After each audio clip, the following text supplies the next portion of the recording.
Olá, olá, olá, tudo bem com vocês? Mais uma vez aqui, eu, Josué, no canal Teologia Sem Censura. Hoje vamos fazer uma análise aqui de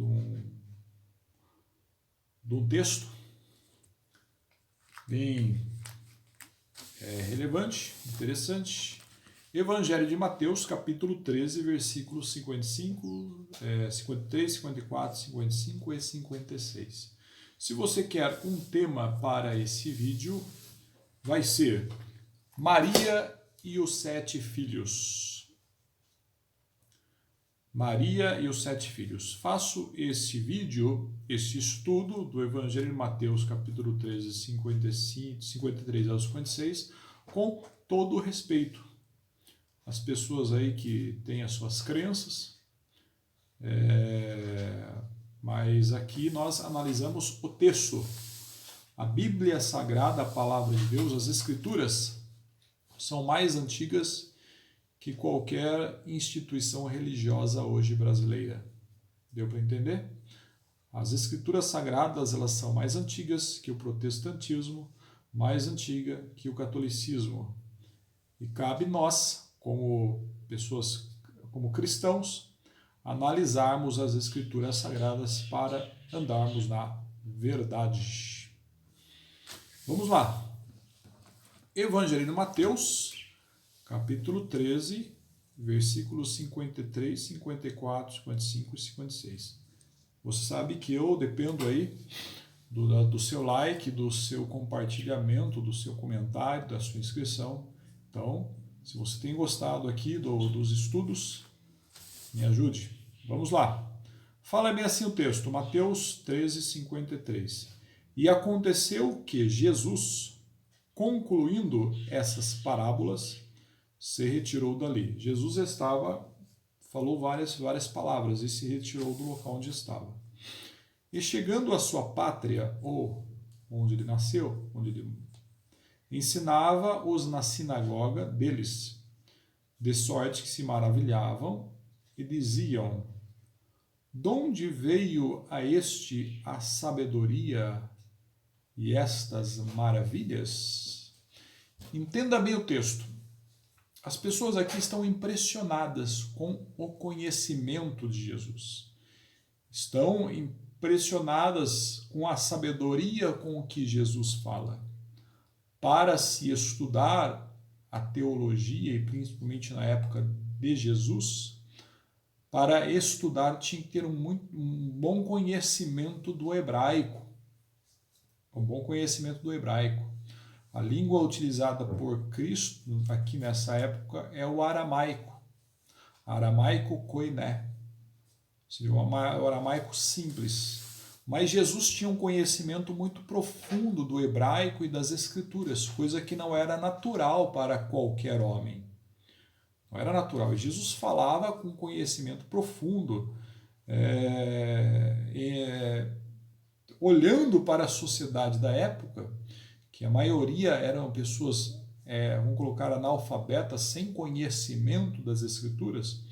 Jesus falava com muita sabedoria, se destacava com conhecimento surpreendente, e aqui agora ele está ensinando na sinagoga dos judeus, e aqui fala, de onde veio a este a sabedoria, estas maravilhas? E aí, para identificar Jesus, de onde ele vem, de qual casa que ele era daquela região, ou para deixar claro que ele não fazia parte das famílias daquele momento, que faziam parte ali, não é, dos rabinos, dos conhecedores da lei, dos mestres, falaram, não é este o filho do carpinteiro? Ou, não é Jesus o filho daquele homem lá, o carpinteiro José, que mexe lá com madeira? Aí continua. Aí é uma pergunta, não é este o filho do carpinteiro? E não se chama sua mãe Maria? Não é Jesus o filho do carpinteiro e sua mãe não chama Maria? E aí destaca, depois da vírgula, e seus irmãos, Tiago e José, e não se chama sua mãe Maria, e seus irmãos Tiago e José e Simão e Judas, e não estão entre nós todas as suas irmãs, entre nós? não estão entre nós todas as suas irmãs? De onde lhe veio, pois, tudo isso? O contexto, você faz a contextualização do texto. Quem está fazendo o questionamento aqui está direcionando como irmãos, como irmãs. Quando fala irmãs aqui, não fala o nome das irmãs, mas quando fala, deixa claro, todas as suas irmãs no plural, então a gente já pode colocar duas. Vamos colocar duas. Então são Jesus, Tiago, José, Simão e Judas e mais duas irmãs. Então Maria teve 7 filhos. Nessa época não era conhecido, não se usava o termo, como no Antigo Testamento, de considerar a genealogia. Não se usava aqui. No período aqui de Cristo, de Yehoshua, se usava muito a expressão do local do nascimento, do que fazia, da doença que tinha. Um exemplo, o cego de Jericó, o endemoniado de Gadara, o leproso. Então, nesse período aqui, não se fazia muito não se usava aquele termo, eu sou o filho de Abraão, Isaac e Jacó, nesse sentido.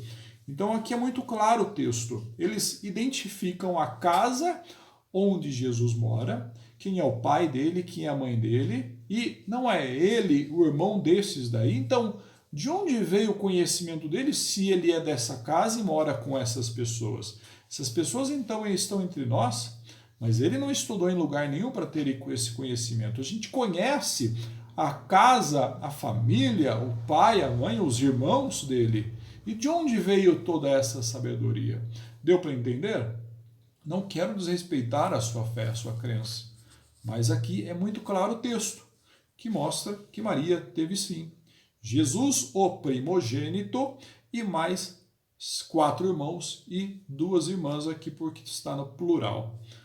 Quando se usa o termo de Jesus, o primogênito de Maria, como está em Mateus, capítulo 1 e versículo 25, e não a conheceu até que deu à luz seu filho. Aqui está falando, José não conheceu a Maria, não teve ali a relação, até que deu à luz seu filho. Interessante que fala aqui, e não a conheceu até que deu à luz seu filho. E depois que nasceu o filho? Vamos lá. O primogênito, e pôs-lhe o nome de Jesus. Se eles tivessem tido somente um filho, não precisaria ter usado o termo primogênito, mas sim unigênito. Quando se usa o termo primogênito, se fala o primeiro filho. O primeiro filho. Então significa que o casal, José e Maria, teve mais filhos, deixando claro que Jesus era o primeiro filho. Isso não desmoraliza Maria como mulher, porque a relação íntima do casal, casado, não é pecado, não é nada de errado. A relação íntima entre o casal casado é uma relação santa, pura. Deu para entender isso? Então nós hoje aqui, de uma maneira rápida, meditamos em Mateus capítulo 1 e versículo 25 e nós meditamos no Evangelho de Mateus 13, 53, 54, 55 e 56. Mais uma vez, eu, Josué, te agradeço. Peço like, peço sua inscrição, continue compartilhando, nos ajudando e vamos indo. Muito obrigado.